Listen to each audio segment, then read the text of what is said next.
क्या आपको कभी पीठ या गर्दन में ऐसा दर्द हुआ है जो लगता है कि कभी पूरी तरह से ठीक ही नहीं होगा? इस वीडियो में मैं आपको आसान तरीके से 5 बातें, 5 असंतुलन समझाऊंगा जो रीढ़ के दर्द को पुराना बना सकते हैं। और हाँ, मैं आपको घर पर इसे सुधारने के लिए व्यायाम भी सिखाऊंगा। सबसे अच्छी बात यह है कि अपनी रीढ़ की हड्डी को अच्छे मूवमेंट से सुधारने के लिए आपको ना तो जवान होना जरूरी है, ना पतला और ना ही बहुत लचीलापन चाहिए। अरे ये तो काफी अच्छा है। जब हम जकड़न की बात करते हैं तो इसका मतलब है कि हमारी रीढ़ की कुछ हिस्से सही से हिल नहीं रहे हैं, वे थोड़े जाम हैं, थोड़े ब्लॉक हो गए हैं और हम समय के साथ इसे महसूस करते हैं। लगता है कि शरीर जकड़ता जा रहा है, लगता है कि यह उम्र की वजह से है, लेकिन हमारी रीढ़ के लिए समस्या तब शुरू होती है जब ये ब्लॉकेज दूसरी जगहों पर दबाव डालने लगते हैं, रीढ़ के दूसरे हिस्सों को ज्यादा काम करने, ज्यादा हिलने के लिए मजबूर करते हैं। हमारी रीढ़ इस ब्लॉकेज की भरपाई करने के लिए दूसरे हिस्सों पर ज्यादा बोझ डाल देती है। इसे और आसान तरीके से समझने के लिए हमारी रीढ़ में कुछ हिस्से होते हैं जिन्हें खोलना जरूरी है और कुछ हिस्से होते हैं जिन्हें कम काम करना चाहिए। इसी तरह हम संतुलन बनाते हैं और इसी तरह हम आसानी से दर्द को कम करते हैं। अब हम जो करने जा रहे हैं वो है ऐसे व्यायाम जो 3 मुख्य बिंदुओं को खोलेंगे। हम अपनी रीढ़ में मौजूद 3 सबसे बड़े ब्लॉकेज को सुधारेंगे। चलो अब अच्छी बात करते हैं, मेरे साथ आओ। पहला ब्लॉकेज यहाँ है जहां से रीढ़ की हड्डी शुरू होती है। यह रीढ़ का सबसे ऊपर का हिस्सा है। हम इस हिस्से को आसान तरीके से बेहतर बनाएंगे, एक तरह का सुखद स्ट्रेचिंग करके। आप सिर को पीछे ले जाएंगे।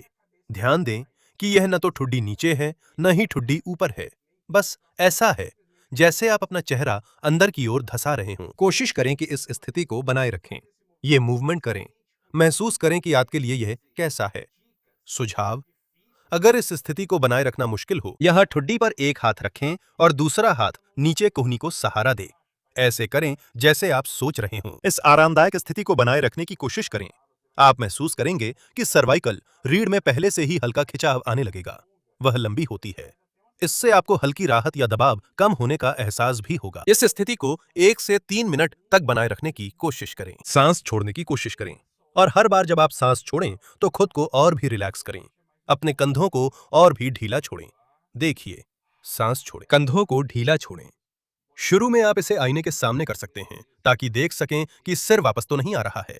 अगर सिर वापस आ रहा हो तो बस फिर से उसे सही जगह पर ले जाएं। अगर सिर वापस आ रहा हो तो बस उसे फिर से पीछे ले जाएं, जब तक कि आपको आराम महसूस हो। हर बार जब आप सांस छोड़ते हैं, कंधों को और भी ज्यादा ढीला छोड़ दें। धीरे धीरे यह स्थिति और भी आरामदायक हो जाएगी और यह एक अद्भुत एहसास लाएगी, सच में अद्भुत। आपकी गर्दन के लिए राहत और आराम का अद्भुत एहसास। और जब हम छोड़ेंगे तो आप अपनी पूरी रीढ़ में यह राहत महसूस करेंगे। 1 से 3 मिनट तक। जब थक जाएं तो बस रुक जाएं। समय गिनने की ज्यादा चिंता न करें। दूसरा ब्लॉकेज स्कैपुला के क्षेत्र में होता है, जिसे हम शोल्डर गर्डल कहते हैं।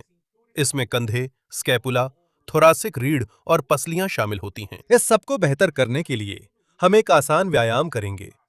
यह भी एक मूवमेंट है, एक सुखद स्ट्रेचिंग है जिसे बनाए रखना है। बाहों को फैलाएं, यह थम्स अप का इशारा करें और बिना कोहनी मोड़े धीरे धीरे करें। अंगूठों को पीछे की ओर इंगित करें। आपको छाती खुलती हुई महसूस होगी। इस हरकत को तब तक करें जब तक वह सुखद एहसास न हो, जैसे सुबह उठते ही हम अंगड़ाई लेते हैं। ध्यान दें कि यह विचार यह है कि आप अपने दोनों स्कैपुला को पीछे की ओर मिलाएं। देखिए, मेरे दोनों स्कैपुला को देखिए, ऐसा है जैसे दोनों एक दूसरे से छू रही हूं, जैसे दबा रही हूं। और फिर दोबारा धीमी और शांत सांस लें। जब आप सांस छोड़ें, कंधों को रिलैक्स करने की कोशिश करें। कंधों को जमीन पर गिरने दें, जबरदस्ती ना करें, बस रिलैक्स करें, अपनी गति से करें। यह पोजीशन भी धीरे धीरे आसान होती जाएगी। अगर जरूरत हो तो थोड़ा कम करें। अगर स्ट्रेचिंग की फीलिंग चली जाए तो आप थोड़ा और आगे जा सकते हैं। इस बार यहां कम समय के लिए रुकें, लगभग 30 सेकंड से 1 मिनट तक। जब आप वापस आते हैं तो क्या आपको लगता है कि आपका कंधा ज्यादा सेट है या आपको लगता है कि आप ज्यादा एलिगेंट है? और सबसे जरूरी, आप महसूस करेंगे कि आपकी पूरी रीढ़ ज्यादा ढीली, ज्यादा रिलैक्स और खुली हुई है। यही तो हम कर रहे हैं। अगला व्यायाम बैठकर किया जाएगा और हम अपनी रीढ़ के आखिरी हिस्से सैक्रम को सुधारेंगे, जो हमारी रीढ़ की रुकावट की आखिरी मुख्य जगह है। आपको एक कुर्सी और एक बेल्ट की जरूरत होगी। इस बेल्ट को घुटनों के चारों ओर बांधें। थोड़ा ऊपर बांध सकते हैं। देखिए, घुटनों के ऊपर बांधें। थोड़ा और अच्छे तरीके से बैठें। रीढ़ को सीधा रखें। एक आसान तरीका है कि आप अपने नितंबों को थोड़ा बाहर निकाल कर बैठें, इस तरह। इससे आप देखेंगे कि रीढ़ ज्यादा सीधी रहती है, बिना ज्यादा मेहनत के। थोड़ा सा जोर लगाएं, जैसे बेल्ट को खींचना हो, घुटनों को दूर करना हो। थोड़ा सा जोर लगाएं। आप यहां कूल्हे और नितंबों की मांसपेशियों को काम करते हुए महसूस करेंगे। 5 तक गिनें। आराम करें और थोड़ा सा हिलें। आप इस क्रम को 10 बार दोहराएंगे। जोर लगाएं, 5 तक गिनें। मांसपेशियों को काम करते हुए महसूस करें। ज्यादा जोर नहीं लगाना है। आराम करें। आराम करें और थोड़ा सा हिलें।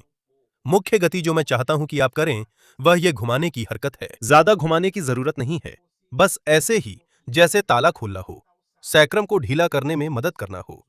जब आप जोर लगाते हैं, तो मांसपेशियां जोड़ों को खोल देती हैं। जब आप आराम करते हैं, तो यह गति ढीलापन लाती है, जैसे चिकनाई लग रही हो। यह गति 10 बार करें। मैं हैरान हूँ, चौंक गई हूँ। हे भगवान! अगला कारण जो रीढ़ की हड्डी के दर्द को पुराना बना सकता है, वो है मांसपेशियों में तनाव। जब ये मांसपेशी या एक से अधिक मांसपेशियां तनाव जमा करना शुरू कर देती हैं, तो ऐसा होता है। या तो किसी नस के उत्तेजित होने के कारण, जिसे हम अत्यधिक सक्रियता या उस मांसपेशी की सह सक्रियता कहते हैं, या मांसपेशी में तनाव के बिंदुओं के कारण, जो दर्द से खुद को बचाने की कोशिश कर रही है। इसे हम ट्रिगर पॉइंट या मायोफेशियल पॉइंट के नाम से जानते हैं। मुद्दा यह है कि जब एक या एक से अधिक मांसपेशियां तनाव जमा करना शुरू कर देती हैं, तो वे डिस्क, नसों, जोड़ों पर दबाव बढ़ा देती हैं। साथ ही रीढ़ की हड्डी का संरेखण भी बिगाड़ देती हैं। इसी वजह से हम देखते हैं कि बहुत से लोग टेढ़ा चलना शुरू कर देते हैं। एक कंधा दूसरे से ऊंचा हो जाता है, या दोनों तरफ स्ट्रेचिंग अलग अलग होती है जब वे दर्द महसूस करते हैं। अब मैं आपको एक बहुत आसान तरीका दिखाऊंगा, जिससे आप तनाव को संतुलित कर सकते हैं और इन ट्रिगर पॉइंट्स को हटा सकते हैं। इन ट्रिगर पॉइंट्स को गर्दन और कमर के निचले हिस्से में निष्क्रिय कर सकते हैं। तो सर्वाइकल से शुरू करते हैं। हम एक तरह की मायोफेशियल रिलीज करेंगे। हम एक साथ मसल्स और फेशिया पर काम करेंगे। पीछे गर्दन की त्वचा को पकड़कर शुरू करें। मुझे अपनी शर्ट का कॉलर थोड़ा नीचे करने दीजिए, ताकि आप देख सकें कि यह पकड़ कैसी है। आप इस तरह पकड़ेंगे, अपनी उंगलियों की टिप्स और हथेली के बेस से। यह गर्दन के पीछे सिर्फ त्वचा को पकड़ने की कोशिश करें, जैसे बिल्ली माँ अपने बच्चों को एक जगह से दूसरी जगह ले जाती है। यह उतना ही पकड़ें जितना दर्द न करे। मैं नहीं चाहता कि आपको चोट लगे। इस स्थिति में आपको सिर हिलाकर हाँ कहना है, बिना अपनी पकड़ से त्वचा को छोड़े। हाँ कहते हुए जहां तक आसान और आरामदायक लगे 10 बार। कोशिश करो बिना जल्दी किए, हरकत को महसूस करते हुए, इस गहरी मालिश को महसूस करते हुए। फिर उसी स्थिति को बनाए रखते हुए तुम नहीं कहोगे, देखो, मुझे यहां पीठ करके खड़े होने दो, ताकि तुम देख सको कि त्वचा हाथ से फिसल नहीं रही है और मैं जितना कर सकता हूं उतना ही हरकत कर रहा हूं। मैं यहां और आगे जा सकता था, लेकिन त्वचा फिसल जाएगी। तो मकसद यह है कि ये मांसपेशी के लिए बहुत ही सुखद हो, ताकि वह आराम कर सके। 10 बार नहीं कहने के बाद हम सिर से गोल गोल घुमाएंगे। 5 बार एक तरफ और फिर 5 बार दूसरी तरफ। मुझसे पूछा गया था कि क्या दूसरे हाथ से भी करना जरूरी है, तो नहीं। आप एक हाथ चुन सकते हैं या एक हिस्से और दूसरे हिस्से के बीच। आप बीच में आराम भी कर सकते हैं। हाँ, 10 बार कहिए। थक गए हैं, थोड़ा नीचे जाइए, आराम कीजिए, फिर आगे बढ़िए। या फिर हाथ भी बदल सकते हैं। इस मांसपेशीय तनाव को कम करने के लिए और खासकर कमर में ट्रिगर पॉइंट्स को निष्क्रिय करने के लिए हम अंगूठे की नोक का इस्तेमाल इन हिस्सों में करेंगे। देखिए, रीढ़ के किनारे।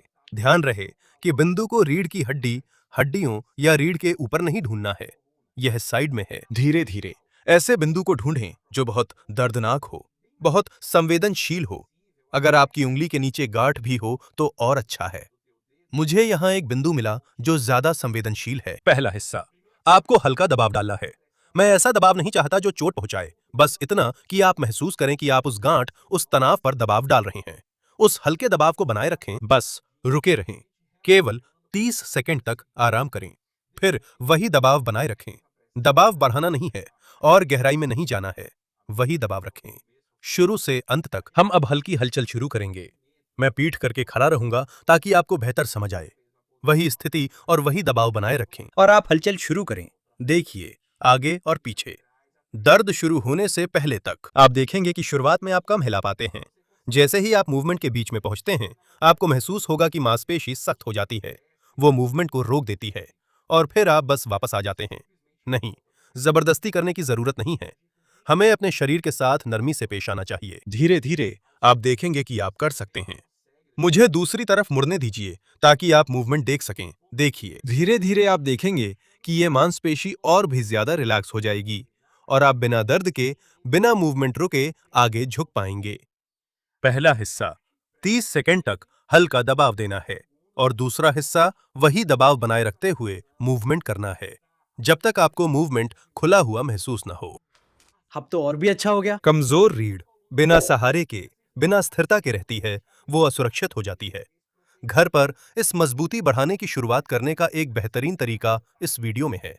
बस यहां स्क्रीन पर क्लिक करें और आपके लिए जो अब तक यहां बने रहें, मैं आपको तोहफे में ये पूरी एक्सरसाइज सीक्वेंस बिना किसी कट या रुकावट के दे रहा हूं ताकि आप प्ले दबाकर मेरे साथ पूरी रूटीन कर सकें। मैं यहीं रुकता हूं। ढेर सारा प्यार और अगली बार मिलते हैं।